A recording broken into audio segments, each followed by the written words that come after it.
en los patios, en el casino, en todas partes tú ves gente que es distinta y que respira y suda creatividad. En Proceso, un espacio de conversación que reúne diseñadores, arquitectos, artistas, investigadores, académicos, estudiantes, para hablar de lo que realmente importa cuando se diseña, los procesos. Conduce Ernesto Silva, arquitecto y decano de la Facultad de Arquitectura y Diseño de Universidad UNIAC. Radio UNIAC. Aquí suenan quienes piensan, sienten y hacen cultura. No te pierdas y sigue el GPS, donde los negocios y la tecnología se unen para marcar tu ruta. Historias, datos, actualidad y conversaciones que te orientan en la ruta de la tecnología y negocios para que tomes la ruta correcta. El GPS.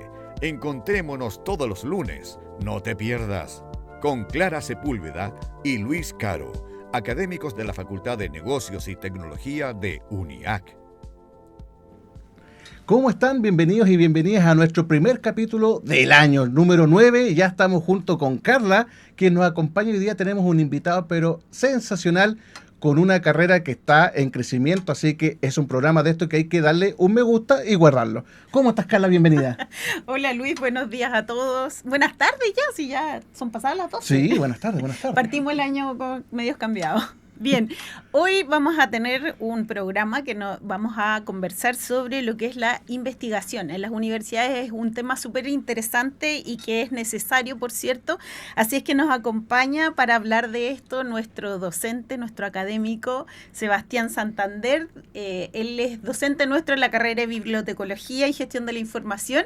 Y vamos a hablar sobre la investigación para la sociedad del conocimiento de ciencias sociales en la Universidad de Salamanca. Bienvenido, Sebastián.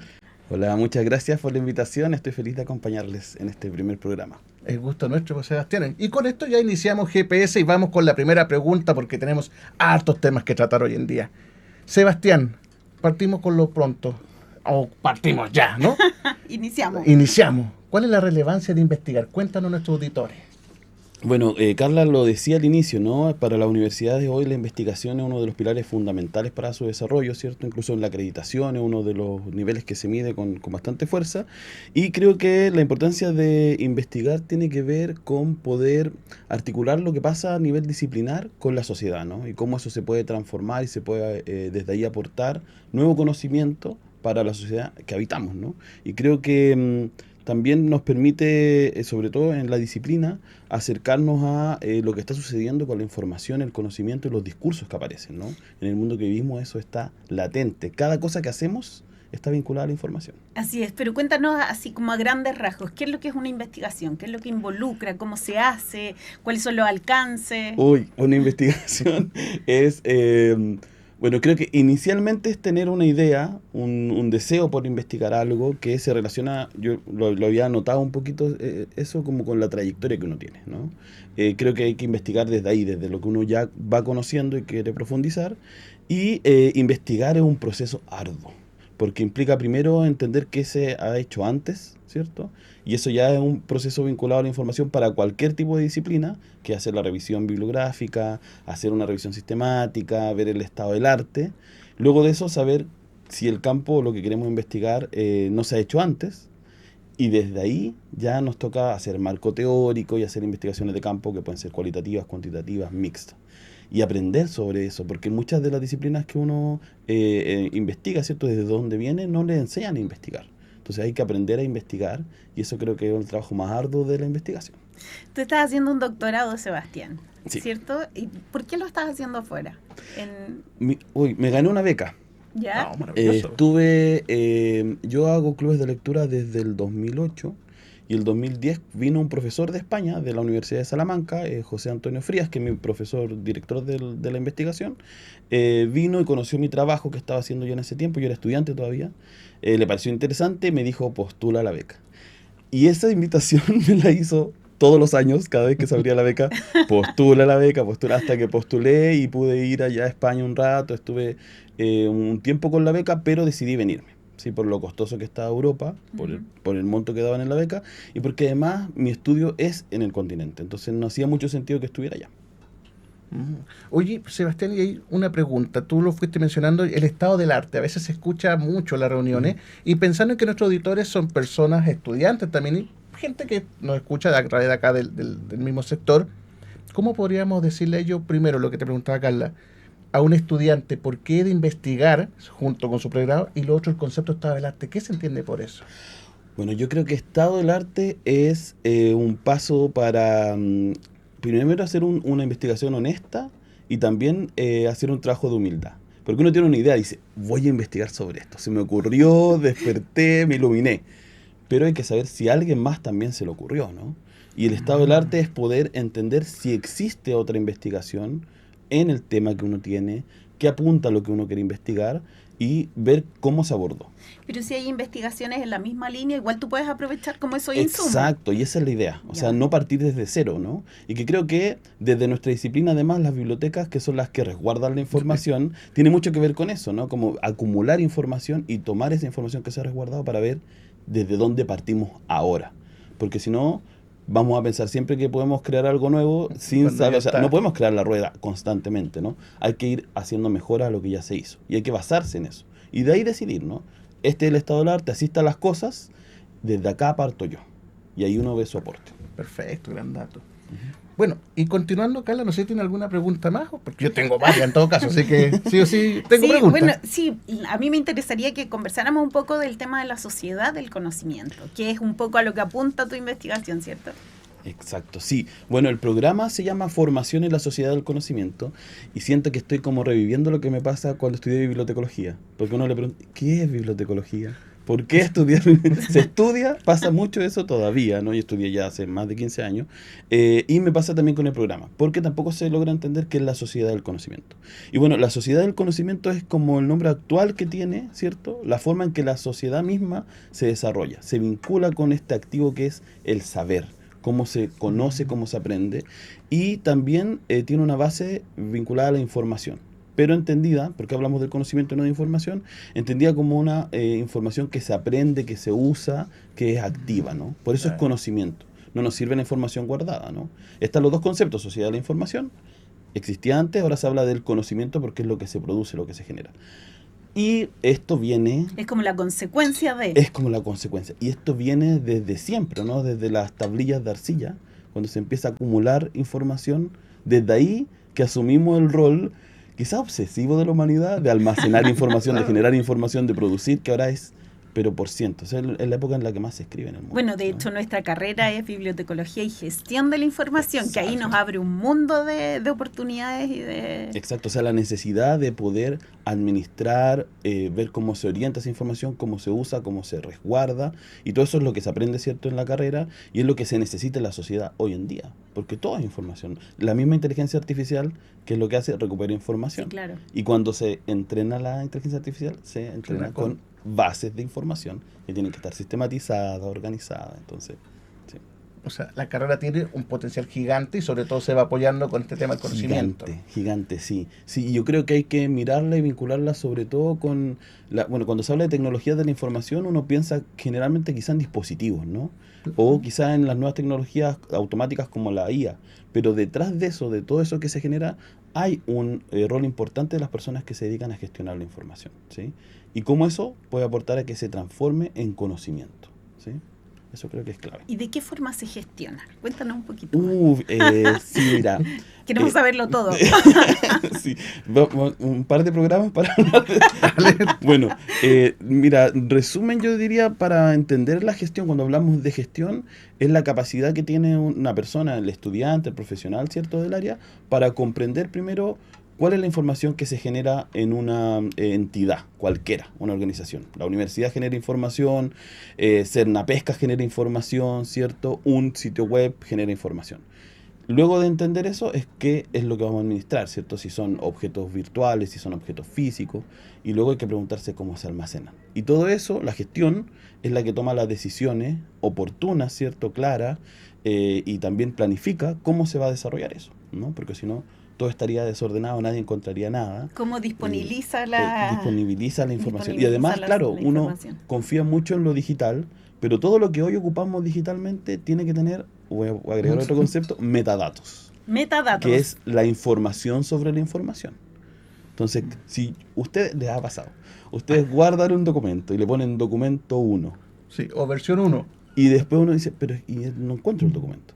Porque claro, lo mejor siempre es ponerle el título de lo que uno tiene adentro del documento. De la que canción. es un trabajo 1, unidad 3, y así se encuentra la información. Porque todavía lo que hacen los motores de búsqueda es buscar por caracteres, por letras. Claro. Entonces lo que uno escriba es lo que va a buscar. Si uno no escribe bien, no va a encontrar. ¿Y eso tiene que ver con la catalogación? Tiene que ver con la catalogación, con la clasificación, ¿cierto? Todos esos son metadatos de la información. Entonces, ahí podemos rescatar el primer tips entonces. Si vas a pensando en nuestros estudiantes también, no guardes el archivo versión 1, sino que dale el nombre, el título, ¿no? Dale el nombre, por favor, sí, guarden. Bueno, en los trabajos que entregan les pedimos que siempre pongan su nombre y todo, pero eso no es solo una práctica para que el docente tenga más fácil el trabajo, sino que es una práctica cotidiana que debiéramos tener en la gestión propia de nuestros archivos personales, ¿no? Porque si no, no encuentra correo 1, correo sin asunto. O sea, ¿cómo uno encuentra la información? Claro. El correo no va a entender, no va a leer todo el correo para encontrarla. Entonces es importante que el que escribe, el que detalla esa información, tiene un rol preponderante. ¿Sí? Tú mencionaste que tu investigación se situaba acá. Sí.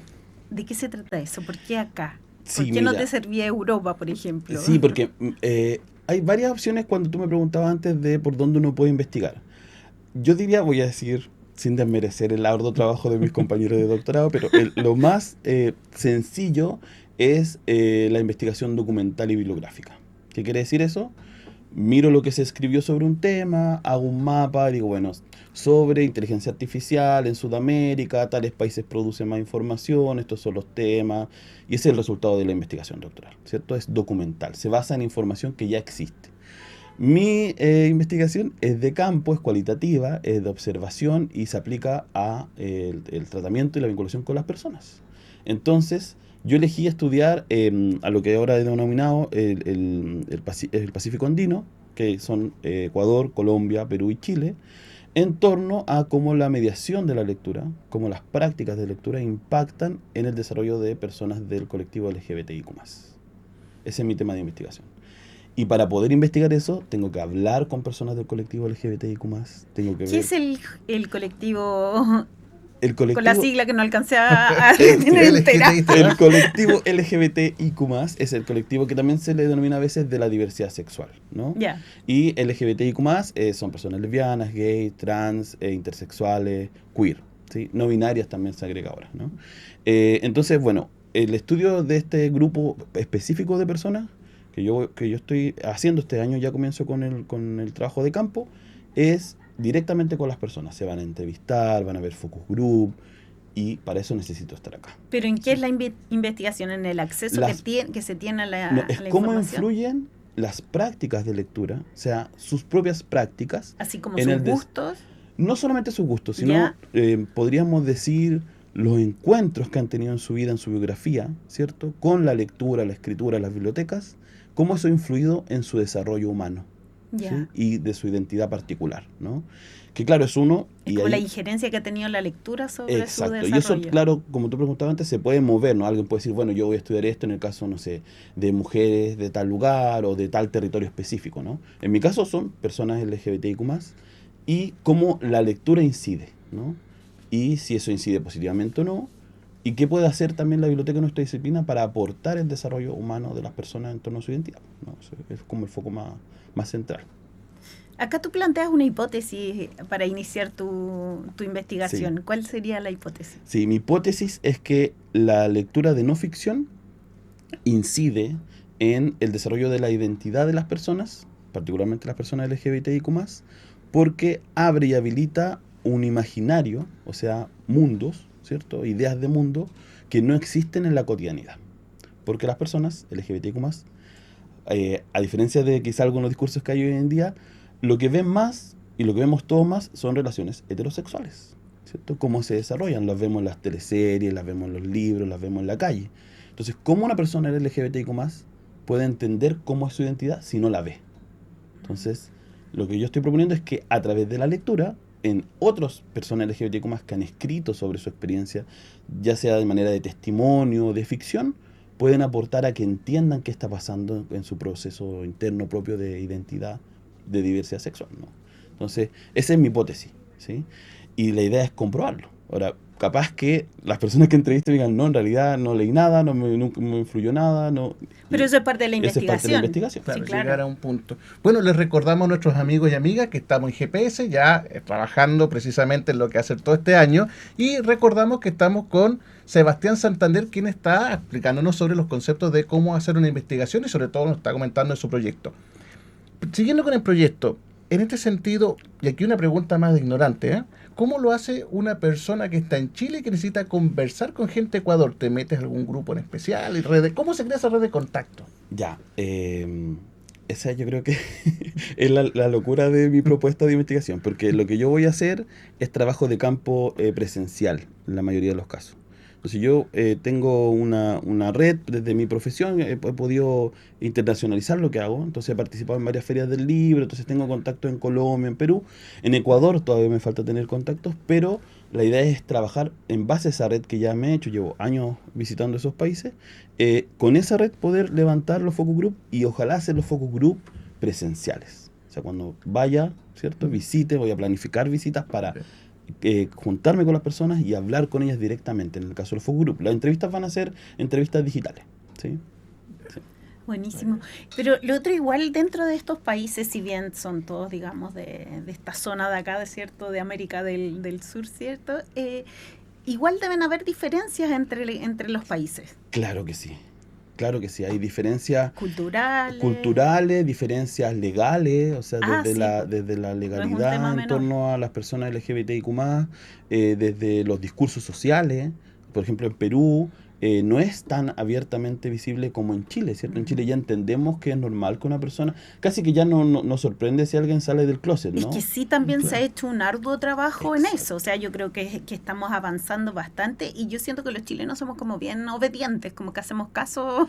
Claro, y como que fácilmente comprendemos las cosas, no somos tan... Pero eso yo creo que tiene que ver con una base, bueno, y ahí uno puede tener quizá algunos sesgos de comprobación, ¿no? Como ciertos prejuicios. Porque, por ejemplo, en el caso de Perú, el tema religioso es mucho más fuerte que acá en Chile. El tema de la colonización, como fueron virreinato, también tienen un sistema que está mucho más afiatado a los religiosos, por eso también. En el caso de Colombia es distinto, tienen otro tipo de libertad, tienen otras formas de relacionarse también, y por ejemplo en Colombia es uno de los países que lidera la investigación en bibliotecología. Entonces también son referentes en torno a eso. Entonces, cuando hablo con Colombia, que tengo ahí, participo en un grupo de investigación de la Universidad de Antioquia, no les parece extraño los temas que propongo, porque conocen, saben de cómo se estudia, tienen preocupación en torno a la investigación. En cambio, en otros países se están investigando cosas que están más vinculadas quizás a tecnología, como más dura, como automatización, que a las personas, ¿no? Y el foco de mi investigación es las personas. Oye, y aquí ya te voy a llevar una pregunta que está, no sé si compleja, pero una pregunta en la cual nos lleva a un punto. La censura. O sea, tratando estos mismos temas que, como bien dices tú, en Chile está más open mind, podemos decirlo. Sí. Perú se encuentra quizás en una etapa que está también abriendo, no sé si abriendo fronteras, pero abriendo un poquito la mente, ¿no? ¿Qué pasa con la censura en estos casos en la biblioteca? ¿Existe, Sí. no existe? Mira, yo ¿Está? escribí tuve la suerte de que me seleccionaran para publicar en una revista que es la ESLA, es la revista de literatura inglesa de la Universidad Católica, y ahí publicó un texto vinculado a la situación de la censura y la existencia de las personas LGBTIQ+ en el continente. Y algo que pude detectar a través de ese artículo es que claramente, y esto ya no es algo que yo invento, sino que los ciclos de pensamiento sobre ciertas cosas van rotando rápidamente. Hace 20 años, ¿cierto? Yo cuando partí haciendo los clubes de lectura, partí con un club LGBTIQ+, el 2008. Y ese club de lectura fue hecho antes de la ley Zamudio, antes de la ley de identidad de género. Era otra realidad. Era otra realidad. Sí, sí. Hoy, 20 años después, ¿cierto? Tenemos un contexto distinto. Pero también, por otro lado, que uno dice, cambió, ahora empieza a girar hacia el otro extremo, ¿no? Donde hay discursos sociales que criminalizan, penalizan y también violentan a las personas LGBTIQ+, ¿cierto? Hay presidentes que dicen textualmente que la ideología de género y las personas de la diversidad sexual son las que afectan que los países se desarrollen. O sea, a ese nivel. Entonces, sí existe censura, y existe una censura hoy que está bien sistematizada, y el caso que ocupo más frecuentemente por lo mismo es el de Estados Unidos. En Estados Unidos hoy hay más de 6.000 libros que están censurados en diferentes estados. Dentro de esos libros está La Casa de los Espíritus, de Isabel Allende, mira. 100 años de soledad, de García Márquez. Sí. Entonces, y el foco de esa censura es un 35% vinculado al colectivo LGBTIQ+, y un 40% a personas racializadas. O sea, libros que hablen sobre migrantes, sobre personas negras. Entonces, hay un foco, hay una preocupación por censurar, por invisibilizar esos textos. ¿Y qué es lo que pasa? Vinculado a las bibliotecas, lo más grave es que hay una exigencia legal que si el Estado dice que está censurado, ese libro hay que sacarlo de las bibliotecas, sacarlo del estante. He visto videos de bibliotecarias echando en carros los libros que están censurados, que tienen que sacar del estante. No pueden usarse en docencia, ni para citar, Claro, sí. ¿cierto? Y, bueno, tienen que casi que dejar de existir, ¿no? Discursivamente. Entonces, eso es una práctica de censura. Claro, y continuando con ello, bueno, esos libros tendría que ya encontrarlos en otro país que sea un poco más permisivo, o que esté más acorde con y el quedan tema, ¿no? disponibles en librerías, ¿no? De manera autónoma, si alguien quiere comprarlos puede hacerlo, pero ¿Y ya los no que se pueden son difundir. Online, los que están en línea, ¿también los bloquean? También los bloquean, sí. Y sobre todo en espacios educativos formales, ¿cierto? En espacios públicos, donde tiene injerencia el Estado, ¿no? Claro. En cambio, lo privado pueden todavía existir, pero sí existe una sanción frente a esos libros. Pero acá en Chile yo he visto que incluso, por ejemplo, yo tengo hijos adolescentes que están en el colegio y han tenido literatura que es bien inclusiva en los colegios. Exacto, sí. En Chile es dispar, porque además, bueno, les cuento lo de Estados Unidos porque eso funciona por decreto formal. O sea, hay un decreto que dice que el libro, y alguien levanta una sanción.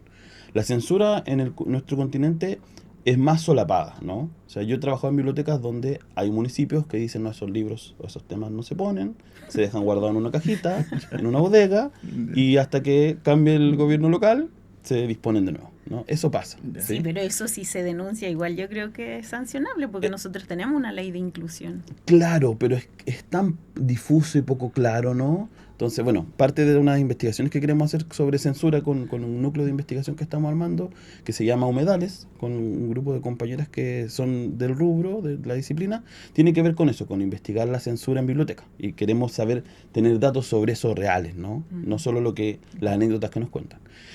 Pero, por otro lado, existen espacios donde ya se abrió desde salir de los clásicos, ¿cierto? Ya la diversidad temática es gigante, hasta libros que son inclusivos. O sea, Heartstopper, por ejemplo, que es uno de los cómics que más se lee y que más le gusta a los jóvenes y los jóvenes, se lee en algunos establecimientos educacionales, ¿no? Está en bibliotecas, ¿sí?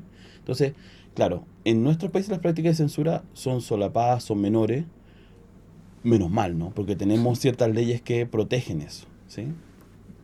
Igual tu investigación es como ardua porque tienes que situarte Sí. en el país, conocer, digamos, cuáles son las legislaciones, de Sí. qué forma se aborda. Y sabes que vinculado, creo que me habían preguntado sobre investigar, también había dicho Carla, como por dónde se parte. Publicar tiene mucho que ver con poder ir haciendo hitos de avance, ¿no? Por ejemplo, esa publicación que yo hice sobre el estado legal en el continente me sirve a mí para tener bases para luego hablar sobre qué sucede a nivel legal, porque en esa legalidad no solo estudié lo que pasa con las bibliotecas, sino con lo que pasa en otros aspectos, ¿no? Entonces me sirve para después incluirlo en mi investigación. Haré otra publicación donde voy a hablar de otra cosa que me sirve para la investigación. Entonces se va nutriendo, sobre Se va la misma nutriendo, marcha vas exacto. trabajando con los temas. Exacto. Y claro, y ahí viene también un poco el concepto de el proceso esperado. Ya nos comentaste en algún momento que es factible que esto llegue, como decía Carla, a una hipótesis que diga, no, esto no va, no es así. ¿Qué se hace en ese caso? ¿Se parte otra hipótesis nueva, una hipótesis 2, una idea nueva? No, ¿Se yo creo desecha? que a diferencia del mundo científico, de lo científico más exacto, ¿no? Como de la biología, de la química, como es de las ciencias sociales, uno ya tiene ciertas intuiciones, ¿sí? Y por lo mismo yo hablaba de que hay un trabajo desde la trayectoria. Yo llevo 18 años haciendo clubes de lectura. Entonces yo sé que los clubes de la base. lectura a las personas les pasa algo. Me lo han dicho, me la Ya. encuentro años después, me dicen, oye, tu club de lectura cuando fui, hice este cambio, o me imaginé estas cosas, como que hay un impacto que sucede ahí. Entonces, podríamos decir que tengo una base para imaginar que sí va a pasar, ¿no? En el caso de que no pasara, bueno, ahí también uno tiene que hacer los mea culpa de que apuntó mal la investigación, pero hay varios procesos previos, ¿cierto? De revisión antes de avanzar, ¿no? O sea, no es que uno avance la investigación, la haga completa y después al final se dé cuenta que quizás no era el punto que tenía que acertar, sino que hay hartos hitos antes que van asegurando que eso no suceda. Además, igual se te van abriendo otras aristas, otros temas de poder ir profundizando. ¿Qué pasa con la inteligencia artificial en tu investigación? ¿Tiene algo que ver? ¿La ocupan? Mira, yo soy reacio a ocuparla, porque siento que está toda la vinculación con el desarrollo de nuestra disciplina, ¿no? Porque también están los dos discursos. Nos va a afectar, nos va a reemplazar, sí, claro, o nos va a ayudar. Sí. Y tuve la suerte de encontrar en mi camino a Harry Tinoco, que él es el director del programa de mentorías de la universidad, de la Universidad de Salamanca, que ahora me está ayudando con algunas cosas. Le interesó mi tema, entonces me está asistiendo. Y él me dijo, usa inteligencia artificial, te va a servir. Entonces empecé a usar Gemini, que es lo que más ocupo ahora, y me ha servido mucho para sistematizar información. Por ejemplo, ahora la sistematización bibliográfica de la literatura, le he pedido que me arroje ciertas, no sé, quiero definir la población, que me revise si estoy definiéndola bien, le paso documentos que lea para que me ayude a cotejar si estoy apuntando bien lo que quiero hacer, ¿no? Entonces me ha servido para comprobar información. Ese es el uso que estoy dando hoy a Gemini. Y también ocupé otra, que es Ryan, que Ryan permite sistematizar, la sistematización bibliográfica es mirar todos los resultados de artículos que existen, ¿no? A mí me arrojaron 1200. Okay, de esos 1200 uno tiene que ver cuáles de verdad sirven y cuáles claro, no. Tiene que verificar y ese la proceso, fuente. Exacto, antes se hacía manual en un Excel. Y yo buscando encontré a Ryan, y Ryan, yo subí las bases de datos y me arroja un sistema que me permite de manera muy cómoda elegir cuáles quedan, cuáles no. Me arroja los porcentajes de resultados, de cuáles sí quedaron, después cuáles tengo que leer, cuáles tengo que descargar. Entonces, sirve la inteligencia artificial para potenciar lo que uno está haciendo y son herramientas útiles para poder resolver cosas que antes nos tomarían mucho más tiempo. O sea, sí se puede ocupar, pero el sentido ético también de la información y ocuparla con un beneficio que te ayude a simplificar los tiempos de trabajo para profundizar más en estos temas, ¿no? Y más sobre todo en algo que es operacional, ¿no? No sé si le voy a pedir a la inteligencia que me escriba la investigación. Claro, sí. Es distinto, ¿no? Ahí bien. Llegando ya a parte final de nuestro programa, que está interesante, así que le invitamos a todos que lo sigan viendo después, porque pues, vamos a tener una segunda temporada, lo más seguro, así que con Sebastián, sí o sí. Segunda parte. Sebastián, para el cierre, ¿qué nos recomienda? ¿Algunos tips, algunas ideas? Este minuto es para ti. ¿Qué consideras tú que el estudiante, por ejemplo, que está en bibliotecología o incluso también en ingeniería comercial o todo lo de la universidad, van a partir con su proceso doctoral? ¿Qué le sugerirías tú en un minuto? O sea, bueno, los estudiantes que están ahora en pregrado y a los que se animen a estudiar doctorado o magíster, creo que hoy es imposible no pensarse profesional, ¿cierto? Si no es un profesional que va a apuntar a dedicarse a la investigación de alguna forma. Porque el campo laboral también es competitivo. Entonces, si uno no tiene herramientas de investigación que permitan sumar, ¿cierto?, mucho más de lo que otros profesionales pueden hacer, creo que eso podría ser más complejo, reducir las opciones que tienen. Entonces, creo que tienen que integrar la idea de investigación en todo su proceso. Se da en el pregrado, ¿cierto?, hay espacios de investigación pequeña que después se va ampliando al final, pero también imaginarse como futuros investigadores. Porque nosotros como bibliotecarios, bibliotecólogos, ¿cierto?, tenemos la misión de poder producir conocimiento en torno a la sociedad que habitamos. Porque somos las personas que hacemos un andamiaje entre la información y la sociedad. Entonces tenemos que asumir esa responsabilidad. Perfecto, Sebastián. Bueno, llegando ya al final, Carla, algunas palabras al cierre de nuestro Sí, capítulo. muchísimas gracias, Sebastián, por acompañarnos. Estuvo súper interesante. Queremos saber cómo sigue tu investigación. Te deseamos mucho éxito y ya nos estamos despidiendo. Gracias. Y nos estamos despidiendo de este primer capítulo del año. Vamos a continuar todo enero. Febrero tomamos unas merecidas vacaciones y vamos en marzo con más novedades, sorpresas y con buenos invitados, como hoy día estuvo Sebastián con nosotros. Así que muchas gracias, Sebastián. Gracias a ustedes. Carla y a todo el equipo atrás que nos acompaña el día de hoy. Así que con esto cerramos y nos vemos el próximo lunes. Chao, chao. Chao. Cierra el GPS, tu brújula de información y conversación. 30 minutos para no perdernos en toda la semana. Te esperamos el próximo lunes. Síguenos y activa la próxima coordenada de negocios y tecnología. Vuelve a escucharnos en Spotify y en radiouniac.cl. Radio UNIAC, la voz de una comunidad que